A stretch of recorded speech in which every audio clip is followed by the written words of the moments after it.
Broadcasting live from the Business RadioX studios in Denver, Colorado, it's time for Franchise Bible Coach Radio. Now, here are your hosts. All right, ladies and gentlemen, welcome to the show. Welcome to Franchise Bible Coach Radio podcast with Rick and Rob. I'm Rick Grossman, and I'm going to introduce my co-host, Rob, in just a minute.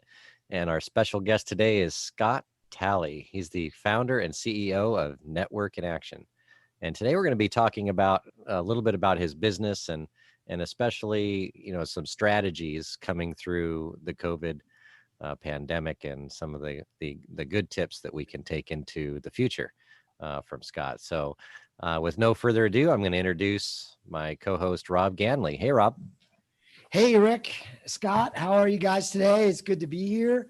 I just wanted to take a quick minute to thank our sponsors and then jump right on in and talk with Scott here. It's a pleasure to have him. First and foremost, so we thank our sponsors. I'd like to thank Entrepreneur Magazine for supporting the show.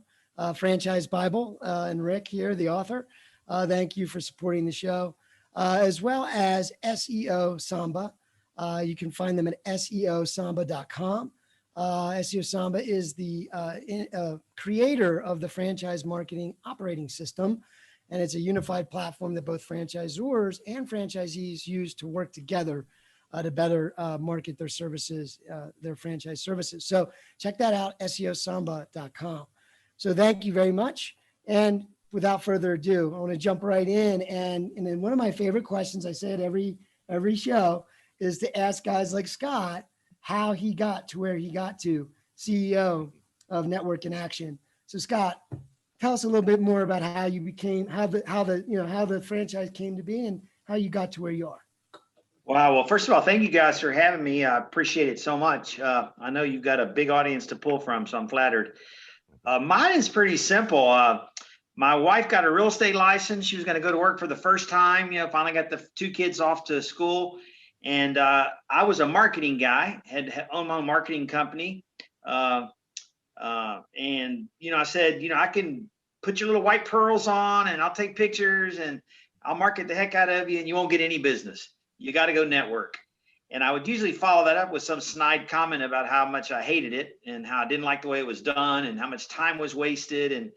And a week later, I'd say, did you find a networking group? And finally, one night, I swear it was by the grace of God, I picked up an iPad around 10 o'clock and I just Googled reviews of networking groups. And I read for about 2.5 hours. There was the longest thread you've ever seen with business owners chiming in about what they didn't like about networking.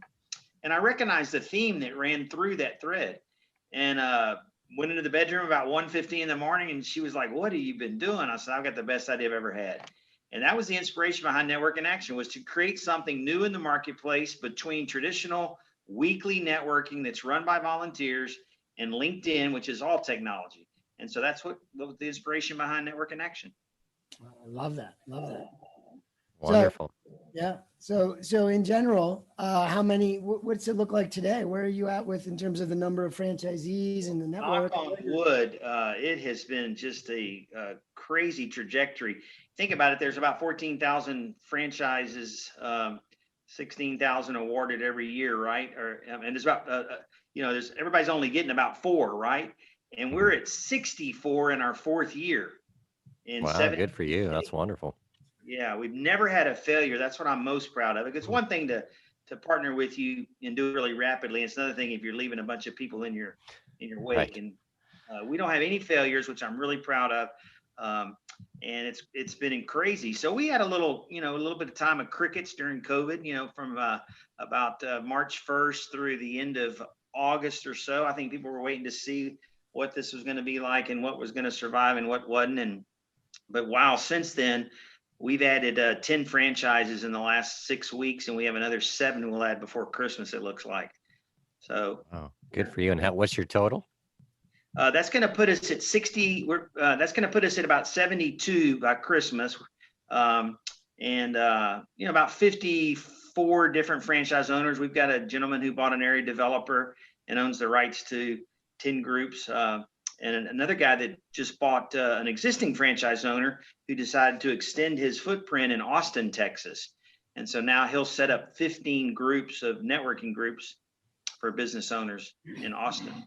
And for people that are listening that are used to the typical franchise, maybe a brick and mortar restaurant, coffee shop, or a home-based business that maybe don't understand how your model works, can you kind of explain how the typical franchise owner, what they do and how they set up their groups and how they make money? And you don't have to go into specifically how much they make, of course, but how do they do that? Right. Well, in traditional networking, it's typically one person per industry. And so you're going to go out and you're going to have a group of, 20 to 25, maybe 30 people, one person per industry. And most of those are recruited by friends. So here's what happens traditionally. I'm a salesperson. I'm hanging around salespeople. So who do I bring to a networking group? My salespeople friends. I'm a marketing person. I bring my marketing friends. But what I wanted my wife to hang around was business owners, not salespeople and marketing people, even though I've been a salesman all my life. So we created a model where our franchise owners go out and visit with business owners and decision makers, and then we invite them based on a set of criteria into the group. So it's not about members recruiting members. It's a paid professional being compensated to put together a better group. And so that's fundamentally the biggest difference. Well, if you're going to recruit business owners who are busy, you better not do it every week at 7 o'clock in the morning and waste a bunch of their time. So we have a monthly model. We have a professional leadership. And then if you're going to have only a monthly meeting, you better have some incredible technology to connect everyone. So those three things are fundamentally different about a network in action networking group and traditional networking. Paid professional, great technology, and less time commitment. And a lot of people think, well, that won't work. You got to get together every week. That's absolutely malarkey. It's no longer an experiment.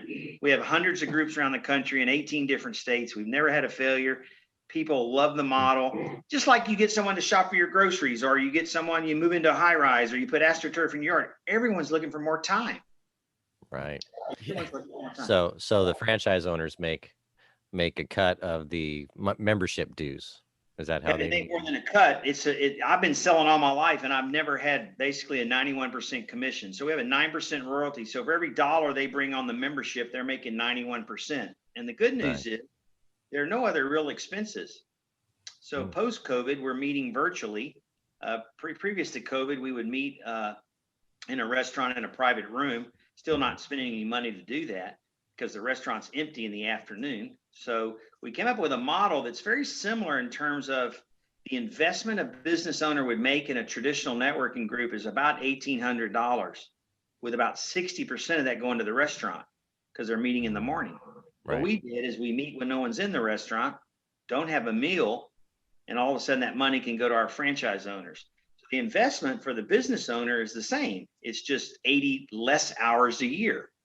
And that's been a fundamental part of our growth, is just having great leaders. We really get great leaders. 40% of our franchise owners are business coaches, are consultants who wake up one day at 55 years old and say, wow, if I want to retire in 5 or 6 years, I don't have anything to sell. I don't have an asset, right?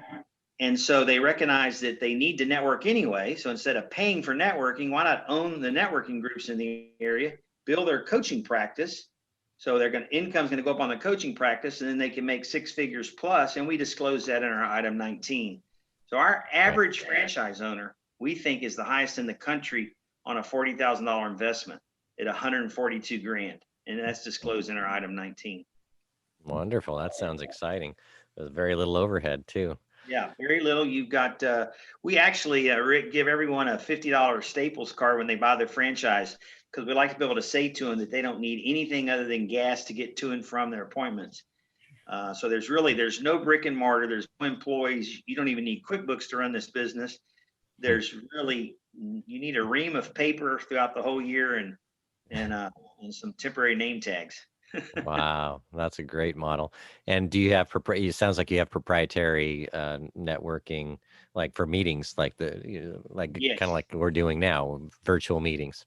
Yeah, so that was an enormous change with the COVID, is that we realized that if we're going to bring people into a virtual meeting for 90 minutes, we're not going to waste time with elevator pitches.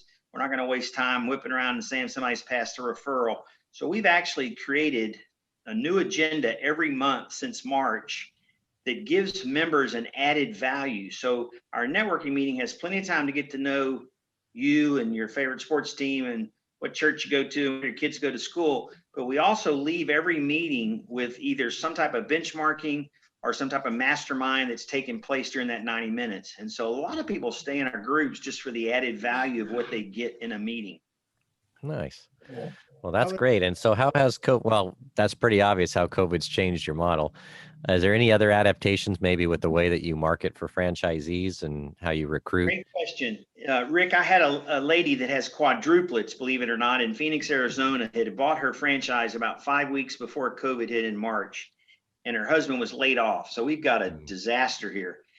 And I was watching TV one night, and a commercial came on for Showtime, and get Showtime free for a month, and then you can buy it. And I got involved with some cereal during that month. And so I thought to myself, why don't we try a try before you buy model?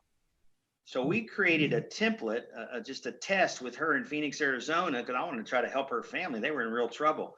And she went from 3 members to over 30 in about a 6-week period by letting people try it for 5 weeks. And then we would love on them and do a lot of extra value ads for them, videos and recordings and social media posts, and helping them with some technology to get more reviews, and then ask them to convert.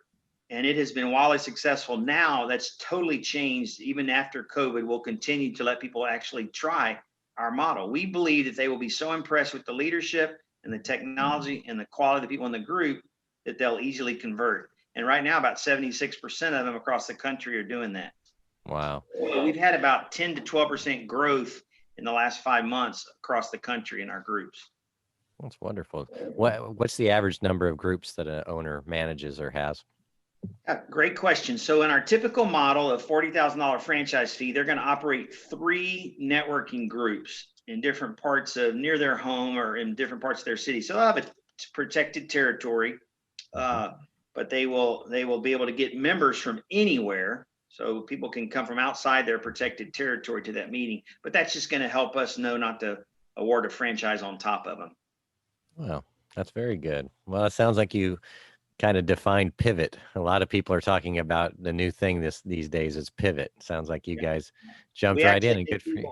We make people buy a drink if they use that word in our meetings. Oh, I owe you Pivot, one. new normal, Yeah, I owe you one. And where are you headquartered? Our headquarters are in Houston, Texas. It's my home.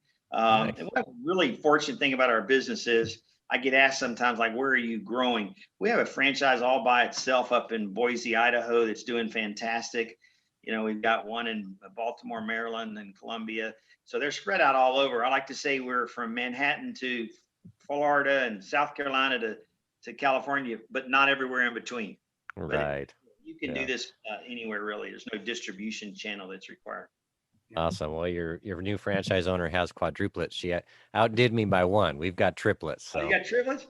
Yeah. Well, that's interesting, Rick. I've got a lady that works for Gilead in Orange County who has triplets, and another lady that has twins. So we had twins first, then triplets, and then I called the lady with triplets and said, "Uh-oh, you're no longer the hot stuff." You're going to have to go find an owner with quintuplets. Wow, man. Yeah. You're going to keep racking them up. Awesome. All right. Well, tells me she doesn't care. Yeah. Right. Yeah. I didn't need to have the 4th one, right, Rick? Well, anything more than 2, God gave us 2 arms to hold the babies, and once you get past 2, it's all over. That's awesome, Rick. How old are they? They are 17 now. Awesome. Yeah, they're in high school and getting ready to graduate here in pretty short order. So you need a network and action franchise to pay for that college. Yeah, I'm thinking about it. I'm right up the street from you, though. I'm in Montgomery, Texas. Oh, great. Yeah, we've got a group in Montgomery and one in Magnolia, 5 in the Woodlands, and 1 in Conroe. Nice. Sounds good. All right, Rob, what do you think about that? Yeah. Well, so tell us a little more about, it sounds like, you're seeing a surge right now with the expansion of the network, with the franchises that you're awarding to franchisees. Rick and I, what we're seeing from many of the folks that we talk to is a real bullish thought process, right? I mean, around the franchise industry, right? I think our feeling is many folks are resetting things, right? They're not sure where they're going next. They're not sure if they have a job or maybe they don't have a job now. But man, franchising has always been that alternative, right? To be in business for yourself, but not by yourself. So you guys, sounds like you're having a surge here in the fourth quarter. What are your thoughts though on 2021 and going forward? Well, I think the first thing to think about is this. As we've talked amongst our franchise owners, there's a real opportunity. So if you look at the whole space, Chamber of Commerces have sort of had to shut down all of their extracurricular visit in person type meetings. And they are not historically have the biggest skill set around adapting, nonprofits to a new format. So the chambers I'm involved with, I've tried to help them with a few little Zoom things. But again, people don't want to get on a Zoom and just stare at a screen. You better bring in value if you want them to come back. Number two, all of that free networking that people used to go to is gone. Right. And then the traditional networking has not been able to adapt, pivot. And so really we have a great opportunity because of our technology. So I would just say this first, if you think about it, what is more important right now in anyone's life than relationships? I mean, if you were ever going to have relationships or help grow your network to help your business, now is the time, because you're not out there. So you better build your network. And so at the core of our existence is really trying to help people build lifelong relationships. And that's not only not going to go away, Amazon's not going to be able to do it. And number three, people need it worse now than ever, in my opinion. So we provide a great place to do that. And so because of that, it creates an environment where we can then grow the brand and grow the franchising. Yeah. It might have been the best timing with technology. Like the virus, it picked a better year. 2010 would have been a worse year than 20. It's just so much more affordable to do all this virtual stuff that we're doing. But You're right. You have to adapt and make it valuable and help people through the change of it. Because even though for guys like us, we're used to technology and marketing but I just know many of us, and Rick and I talk about it a lot, folks don't even like to be on a Zoom camera. Like they're uncomfortable. It makes them nervous. It's almost like public speaking sometimes, right? That's right. That's right. In front of a commercial, like doing a commercial or TV. So anyway, I think understanding those dynamics, but providing a new way of doing things, I don't think will go away. That's our opinion. I mean, it'll morph as we can meet more together again. And I don't think that'll ever go out of style. Meeting with people, but I think the virtual has its place no matter what, forever. Yeah. And as a technology guy, I've always felt that way. I'm like, why aren't people doing it this way? So anyway, that sounds really good. What are your thoughts, Rick, on that? Oh, I agree. I mean, I heard somebody say the other day that everybody's waiting for it to go back to the way it used to be. And we all know that, we're probably not going to go back to the way it used to be ever. And hopefully we'll find better ways of doing things. And, what we've seen in doing the radio show and the articles for Entrepreneur and the things that we do and the new franchise Bible book that's coming out next first quarter of next year is that people, if they embrace technology and use it to make them, I always say that technology has to make you more efficient and more profitable. Unfortunately, I've seen a lot of people spend money on technology that just turned into a black hole. So if it makes the humans more efficient and profitable, technology is a wonderful thing. And so we're seeing models adapt and overcome and really become stronger in many ways. And some people are struggling with that.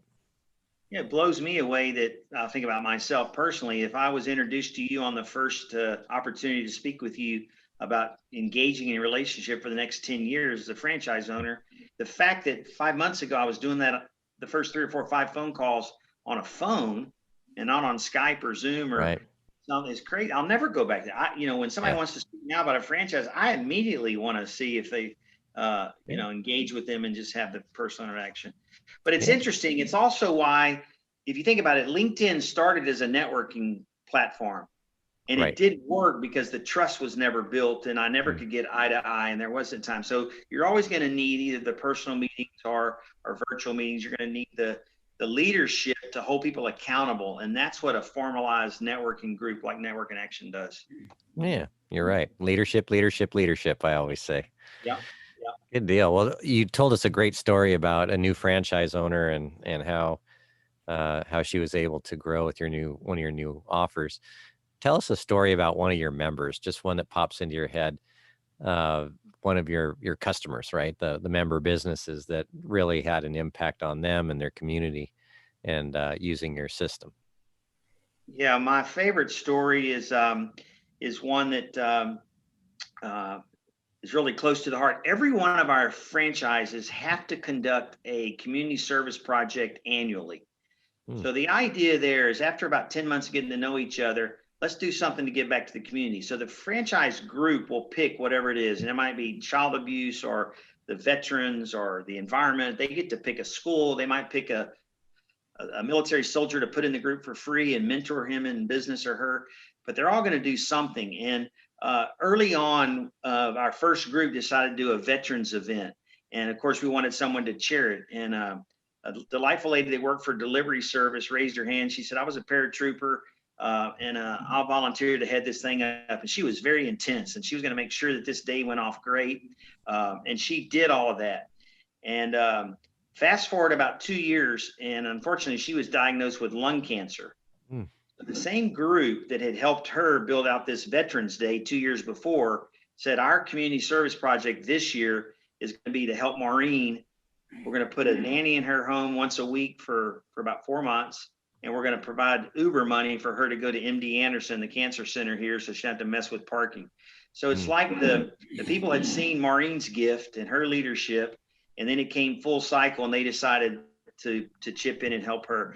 And one of the things my wife and I wanted to do when we started this company was to have, every 8 hours, something going on around the world that was inspired by a Network in Action franchise owner and the great members of that group. And today we're at every 9 days. That's only in the first, 6 years. So we're really proud of that. And there's been some great stories that I could go on and on all day, but I bet. That's where the people really get to see the giving heart of the other members and their talent. So the website person builds the website and the social media person jumps in and volunteers. So they're not donating money, they're donating their skills. Wow. And it's been very rewarding and a really cool part of our culture. Yeah, and what we've seen that I'm sure you're experiencing is that people galvanize when they're on the same team to do something greater than themselves, Yes. and even business, right? It's very connecting. You're absolutely right. It's very connecting. Wonderful. I like that a lot. And right now, like you said at the beginning, people are looking for community. They're looking for ways to give back, to go beyond themselves and pay forward. And they're looking for a safe place to go and really get to know others and help each other. So Well, very good. Yeah, and I was just going to chime in. I can't think of a better way to build relationships than with that sort of. I mean, everything you're mentioning in this conversation is things like coaching, networking, masterminding, giving. These are things that make it a family, right? Make that group a family together, and everybody's operating in all their gifts. And for the right person, I got to tell you, I think in today's world, more people are looking for businesses that can make an impact, not just a profit, but an impact. And it sounds like that's what you guys are doing. So with that being said, we're coming to the end of the show. And what we like to wrap up with is, and again, you've shared some great things today, but over the last 6 months, and you kind of mentioned something about like, I'll never go back to doing it that way. But is there like a gold nugget, a tip, something that you just feel like, man, I've always thought this way, but this really brought it home? Is there anything like that you can share with the audience, like a gold nugget you'd want to leave with them? It may not qualify as the greatest golden nugget you've ever had on this show, but it's pretty simple. What's come home for me to roost over the last few months with all of this pain and suffering is the value in relationships. And I look back on my life at 63. I had multiple opportunities to engage with George Bush Jr., with Roger Moore. It's a long story, 007. I remember. I could go on and on with the people, and I didn't take advantage of that. Right? I didn't take advantage of that at 35 and 40 years old to maintain those relationships, and it's all about the follow-up. Mm-hmm. And I regret that, because not for what they could do for me, but just for the sphere of influence that I could have in the world if I had kept those contacts and made better relations. So to me, there's nothing more important today than the quality and the depth of our relationships. And that starts by just reaching out to people. So I'd really encourage anyone listening to just stop when you finish watching this, and contact one person that you haven't contacted. Whether they can do you any good or not, it's not relevant. What's relevant is you make the contact, you make the effort to check in on them and let them know what you're up to, and let the magic happen afterwards. Yeah, that's great. That could be one of the best gold nuggets. I like that one. And and when we do our classes and our coaching, one of the things I've always said when it comes down to networking is people have a tendency to go into a networking event or a networking opportunity and start pitching their wares, right? And it's all about them, and they're not thinking, because and they might be nervous too. They're not thinking about, how can I help this other person? And really, I think one of the keys to networking is truly having a concern to help the other person build their business too, and listen to them first, and then maybe see if there's anything you can I call it networking 1.0, where the person walks into a room is going to try to give out as many business cards as they can. And networking 2.0 is where somebody gets a little better at it. So they ask you a couple of questions first to act like they care, but they're still just trying to get their card out. And then networking 3.0 is where they're just looking for the deals for themselves. But what we try to get people to think about is this: if your customers know that you're a value source, and so if you're a CPA, if you can help them with a website design, or they're not spending enough money on marketing and you can suggest a marketing person to them, or the banker has resources because of their relationships, I'm not going to leave that bank. I'm not going to fire my CPA because they bring so much value to me. And that's a higher level of networking. That's what we're trying to get people to do. And in order to do that, you have to have a room full of business owners and decision makers. Right. And that's very different. Makes sense. I love that idea. Having decision makers. Yeah. They have a vested interest. You make it worth their while, understanding that they have a vested interest, and everybody comes with a giving attitude. Results in advance, investing in each other. As you said, let your ability stand for itself. Right. That's right. And I think if you get the right people in the room, like you're saying, that I can see why this is growing like wildfire. Right. It would just work. Yeah. Well, thank y'all very much. You are doing great work here, and important work, and I appreciate y'all including me on it. Yeah, Scott, thank you for joining us today. And what's the best way for people to find you and learn about your franchise system? Great. So our franchise is www.franchise.networkingaction.com. And my mobile number is 713-417-6152. Love to hear from you and see if we might be a fit for each other, if I can help in any other way. Wonderful. Well, thank you, Scott. And thank you to my co-host, Rob, and everybody. Take a look at this. Take a good look at it. And people are looking for flexible, home-based and mobile franchises these days with a more suitable overhead. And this sounds like a perfect one for that. So give Scott a call. And folks, thank you for joining us for Franchise Bible Coach Radio with Rick and Rob. And I'm going to let Rob close us out with some thanks to our sponsors, and we'll see you on the next show. That's great. Yeah, you're welcome. And it was great to be here. Thanks for sharing all that, Scott. Ultimately, just wanted to say thank you once again to Entrepreneur for their support of our show. We want to keep reaching out to the industry and sharing all these great stories with the greater public. So, and also thank you to SEO Samba. You can reach them at SEO Samba, SAMBA.com, the innovators and creators of the franchise marketing operating system.